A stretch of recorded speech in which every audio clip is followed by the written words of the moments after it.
500 000 $. C'est le plus gros? Pour 10 $ américains, j'ai mis la main sur des centaines de milliards de dollars zimbabwéens. Bon, j'ai l'impression que je viens de faire une affaire là.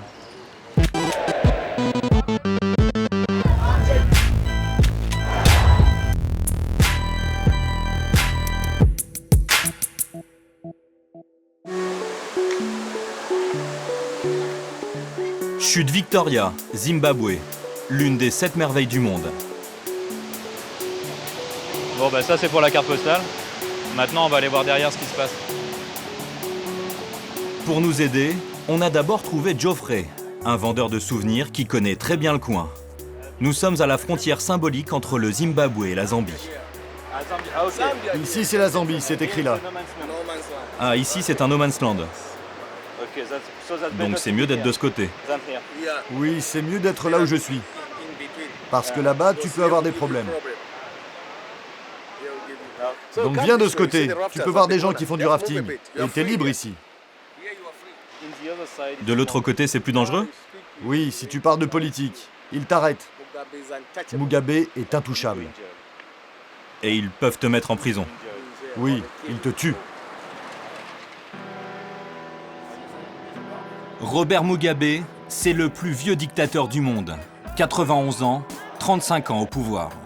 Signe distinctif, il arbore la même moustache qu'Hitler et déteste les journalistes étrangers. Du coup, pour entrer dans le pays, on s'est fait passer pour des touristes venus profiter de quelques jours de vacances. Petit crocodile. Au Zimbabwe, c'est très compliqué d'obtenir un visa presse. Pour tourner, on a pris un équipement léger, un petit caméscope. Et Jawar, il a un appareil photo qui peut aussi filmer. Après les beaux paysages et les hippopotames, direction Bulawayo, la deuxième plus grande ville du pays. Des rues en bon état, des bâtiments vestiges de l'époque coloniale britannique, mais une activité économique au point mort.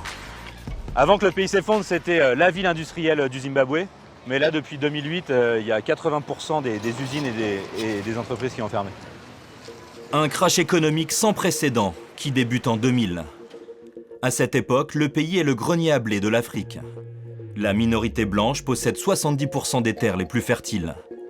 Pour tourner la page de la colonisation, Mugabe décide de confisquer leurs terres et de les redistribuer. Des pratiques souvent violentes qui continuent aujourd'hui. David Connolly est la dernière victime. Il s'est fait virer de sa ferme en septembre dernier. Ils étaient tout autour de ma maison. Ils me menaçaient, ils criaient et ils me disaient de sortir. Mes travailleurs sont arrivés et comme ils étaient plus nombreux qu'eux, j'ai réussi à m'enfuir. J'avais très peur que ça dégénère et qu'il y ait une bagarre. Dans son portefeuille, la carte de visite de celui qui squatte aujourd'hui sa maison. Un notable au bras très long. Ah oui, il est secrétaire adjoint de la présidence. En effet, il est très proche de Mugabe. David nous emmène chez son frère qui habite à côté de son ancienne ferme. Impossible de retourner chez lui avec nous, l'endroit est sous surveillance. Mugabe a toujours tout contrôlé pour rester au pouvoir. Et dans toutes les zones où il sent qu'il perd le contrôle, il intervient. C'est pour que les gens ne sachent jamais ce qui va se passer le lendemain.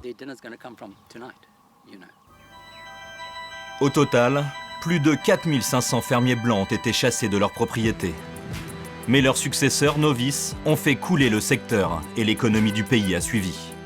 Fin 2000, l'hyperinflation a atteint un niveau record de 231 millions de %, du jamais vu. Résultat, le gouvernement a dû laisser tomber le dollar zimbabwéen. Aujourd'hui, l'ancienne monnaie est un souvenir qui se vend sous le manteau. C'est combien? 500 000 $. C'est le plus gros? Pour 10 $ américains, j'ai mis la main sur des centaines de milliards de dollars zimbabwéens. Bon, j'ai l'impression que je viens de faire une affaire là. On va commencer doucement. Ça, c'est un billet de 50 000 $ zimbabwéens. Ça, c'est 25 millions. Ça, c'est 50 000 milliards de dollars. Et attention, ça c'est 100 000 milliards de dollars zimbabwéens.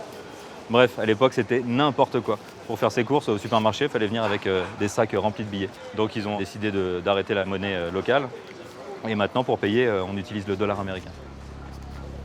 Et passer au dollar américain, pour Mugabe, pourfendeur de l'impérialisme occidental, ça a dû faire très mal. Bon, là, on va à Harare, la capitale du Zimbabwe.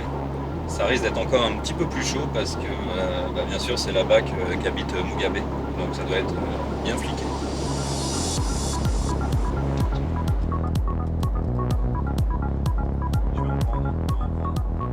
« 2 kilomètres. Et vous êtes seul? Oui. Ok, montez. Comment est la vie au Zimbabwe? Ça va pas mal. Vous travaillez? Oui. Je suis mineur dans une mine d'or. Ah, mais vous allez travailler maintenant? À cette heure-là? Il est très tard. Oui, je commence à 18h et je finis demain à 10h. Or, diamants, platine, les ressources minières sont énormes au Zimbabwe. Mais a priori, ça ne profite pas à tout le monde. En tout cas pas dans ce village. À Harare, grâce à un contact qui travaille pour une ONG, nous avons pu nous rendre dans l'un des bidonvilles de la capitale. Ici habitent plus de 8000 personnes. Jaro, 68 ans, est un ancien agent de sécurité. Il se débrouille pour vivre avec quelques dollars par mois. Le Zimbabwe a toujours été considéré comme l'un des pays les plus riches d'Afrique. Mais aujourd'hui, il compte le plus grand nombre de gens très pauvres.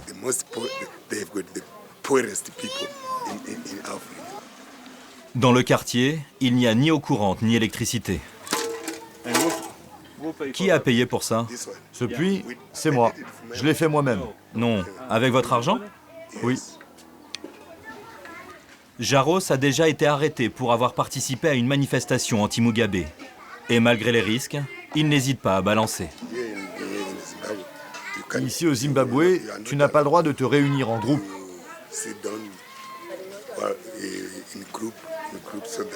Comme ça, tu ne peux pas t'organiser. Et si tu ne participes pas au meeting de Mugabe, ou si tu n'es pas de son parti politique, alors tu n'es pas libre. Et même parfois, tu peux te faire battre. Et pourtant, des raisons de se plaindre, il y en a. Pour info, voici le palais présidentiel. Style Maison Blanche, avec déco d'intérieur chargée.